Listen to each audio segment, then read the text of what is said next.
We have previously trained neural networks to classify IMDb movie reviews and also to classify Reuters news wires. Those were both classification problems. Now we're going to train a neural network to solve a regression problem.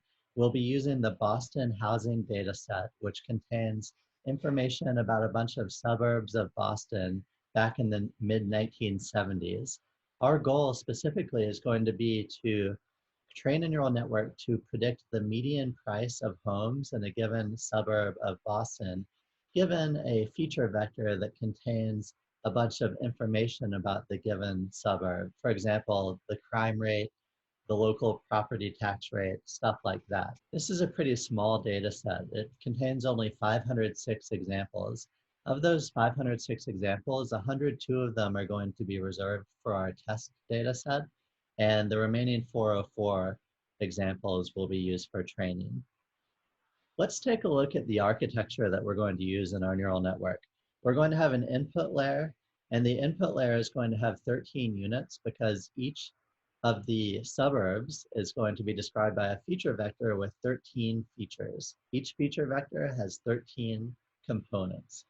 Then we're going to have a hidden layer that has 64 nodes, and each of these nodes is going to use the ReLU activation function.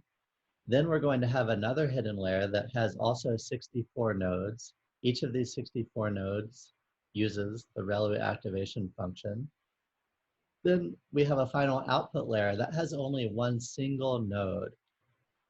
This final node does not use an activation function. The output of this node could be any real number. That's typically what we do in regression problems. Let's count the number of parameters in this neural network. So how many parameters does this node have? Well, let's think about the computation that this particular node performs. It takes an input vector, which has 13 components. It computes a dot product. It adds a bias.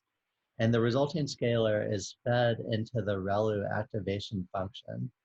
So to compute that dot product, this node has its own weight vector consisting of 13 weights.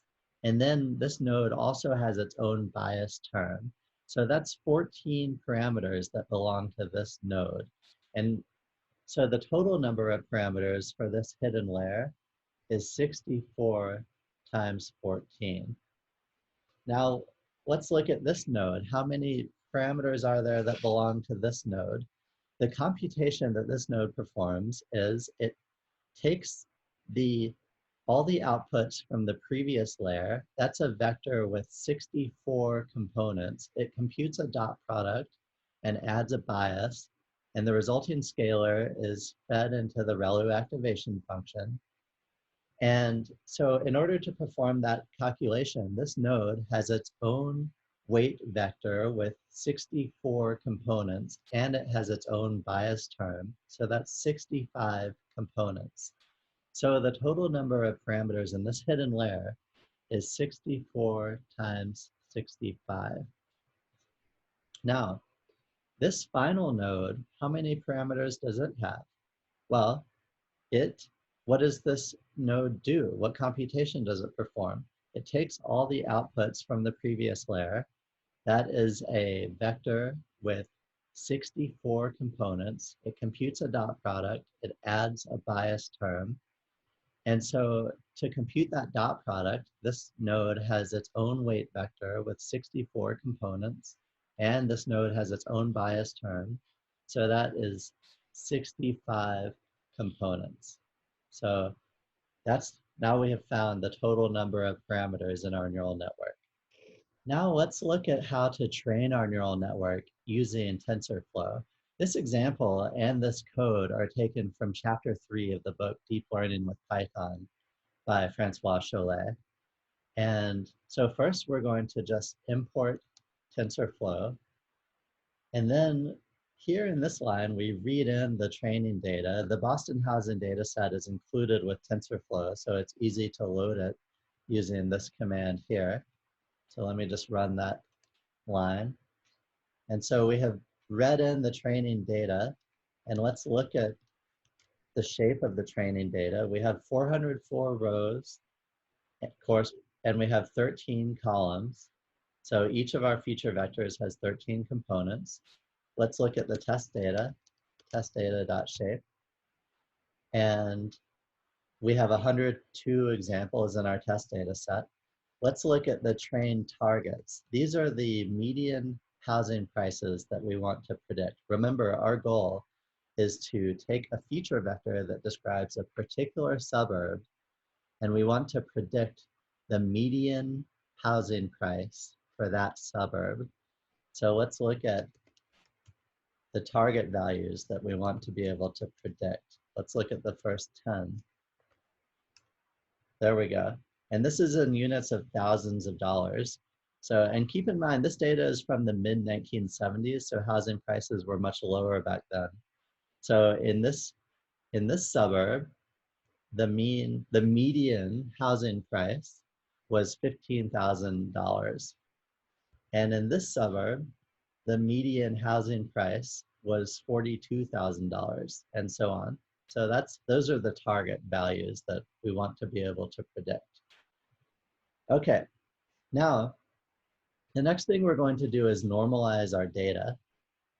So some of the features are like on different scales, and in that situation, it can be helpful to normalize the data. So what we're going to do is we're going to compute the mean of each column in our training data. This argument axis equals 0 means we're computing the mean of each column. And we're also computing the standard deviation for each column. And then for each column, we're going to subtract off the mean for that column and divide by the standard deviation for that column. We're doing this to all the values in that column. So this is how we standardize our training data. And we also standardize our test data in the same way. And notice that when we standardize the test data, we're using the mean and standard deviations that were computed using the training data. And that is because we are pretending that we have never seen the test data.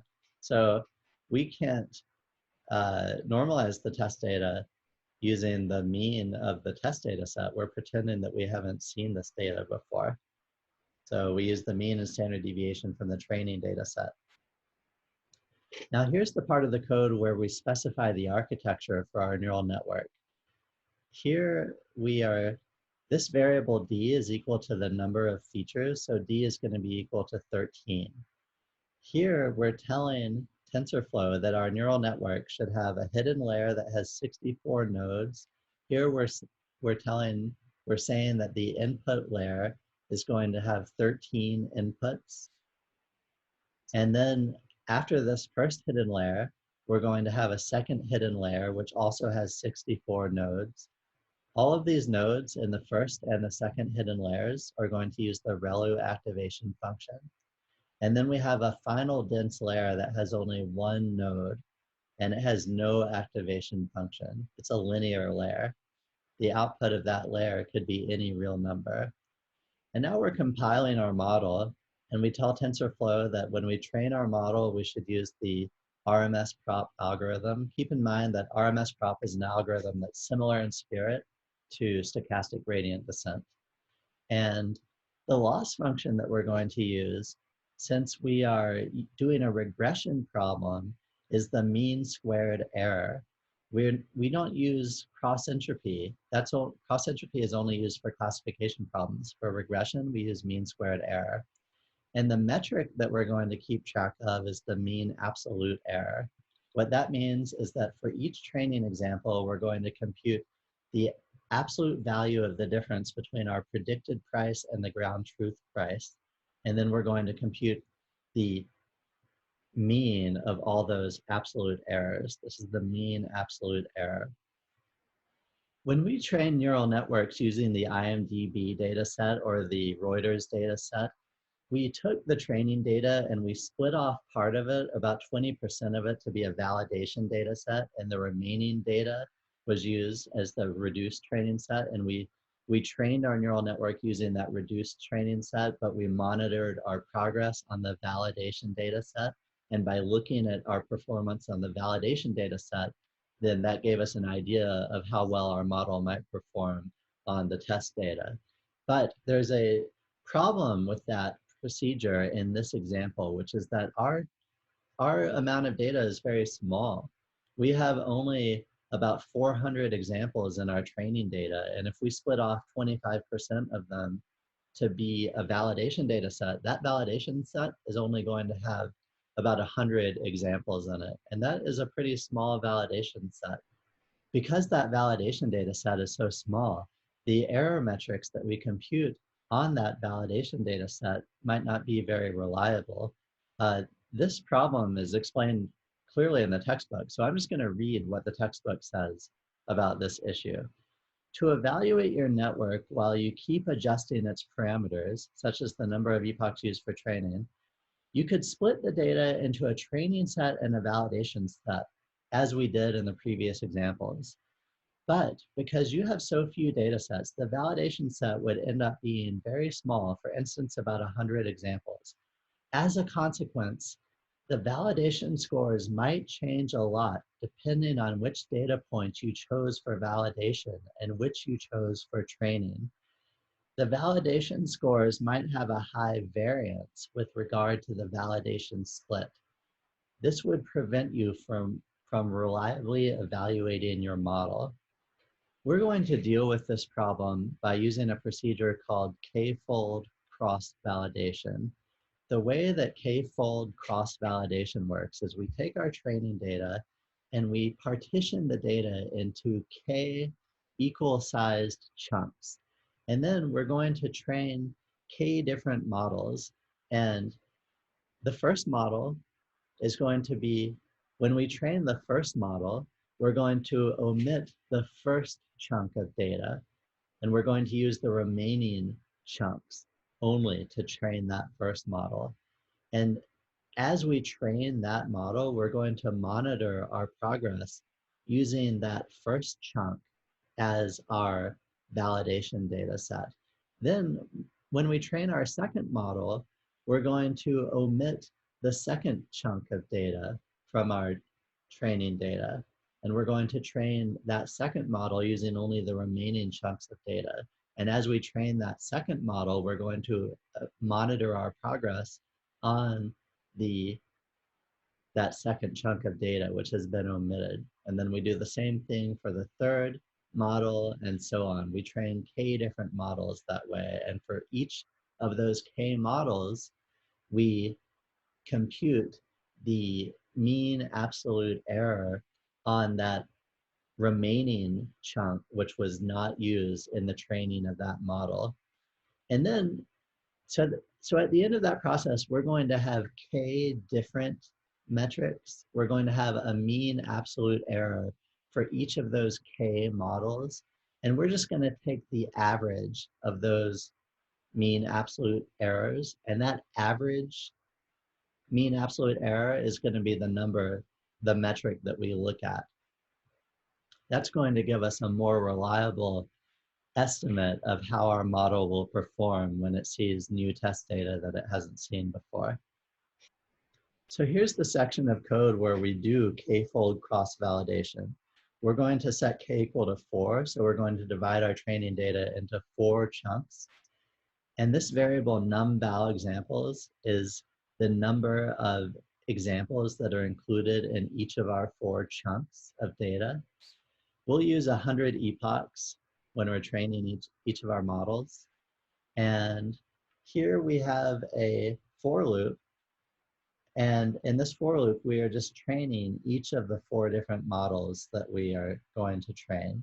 So you can see here, we are in this line of code, we're setting aside one of those 4 chunks to be the validation data set for this model.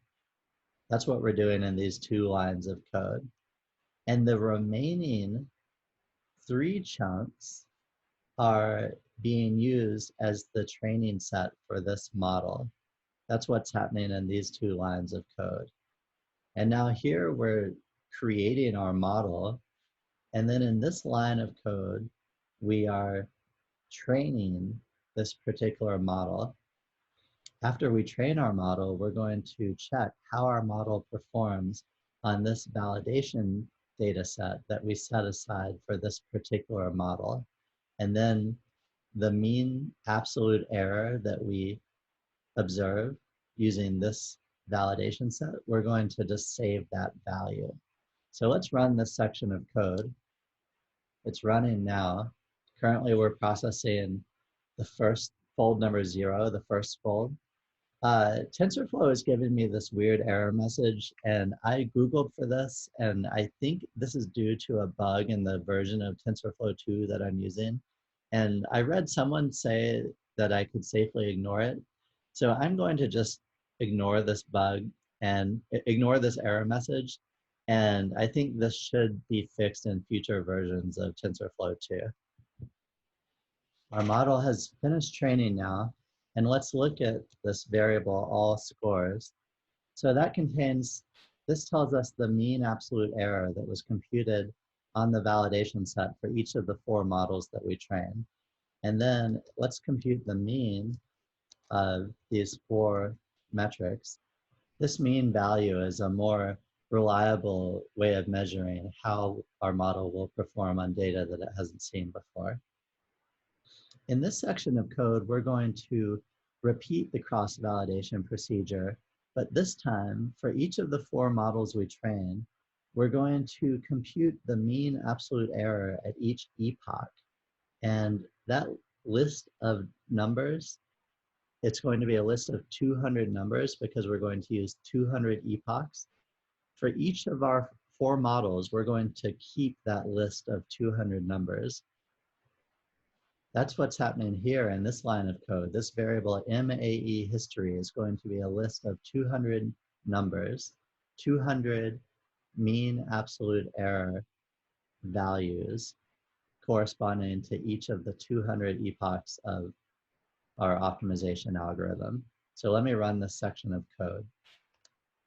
This section of code takes a while to run because we're doing 200 epochs now for each of the 4 models.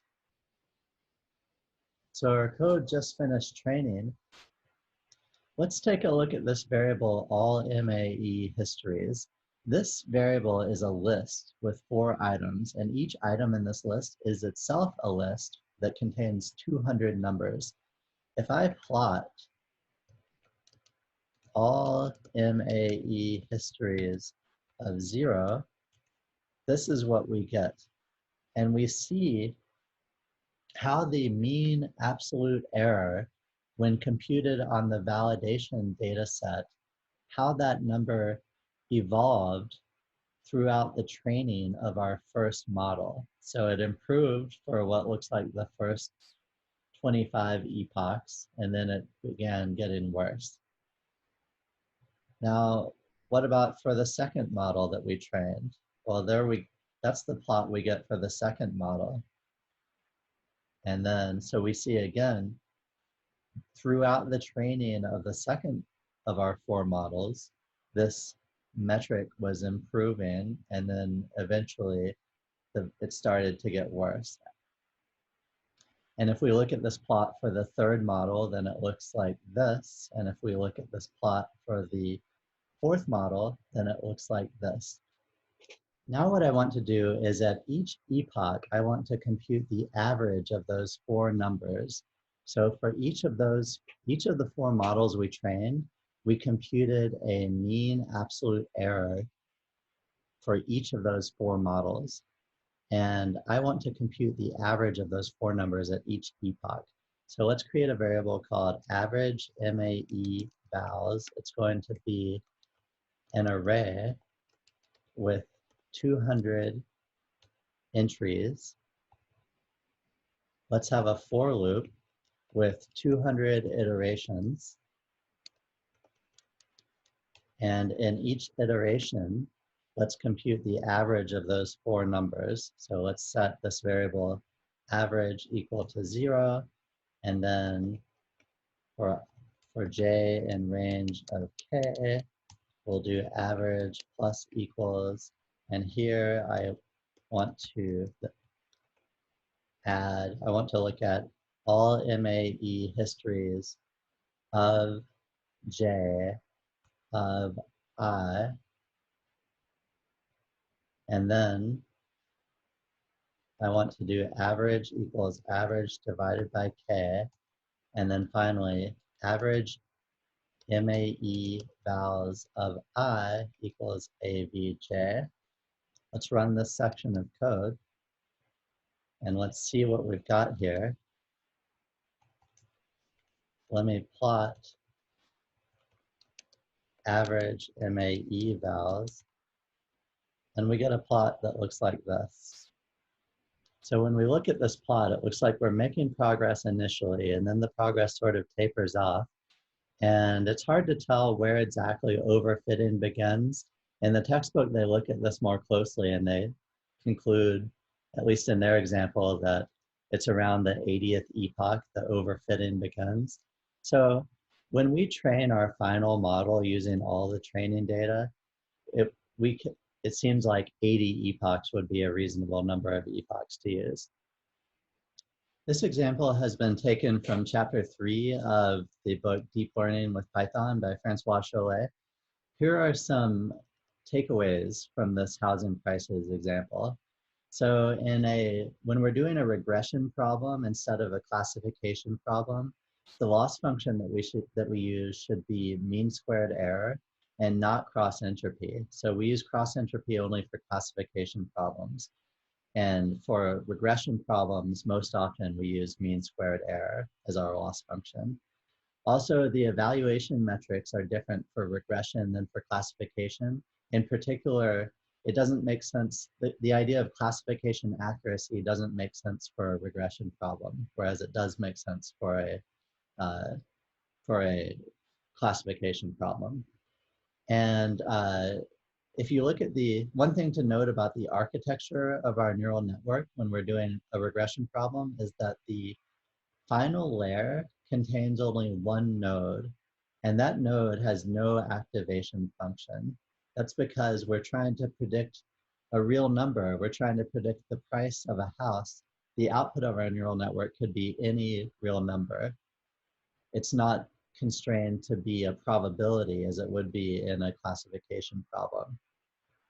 Another takeaway is that for when we have a very small data set, it's usually a good idea to use Kfold Crossvalidation to evaluate our model. Also, when we have a very small data set, it's a good idea to use a small neural network with only a few hidden layers, like 1 or 2 hidden layers. Otherwise, the model is just too flexible and we might have severe overfitting.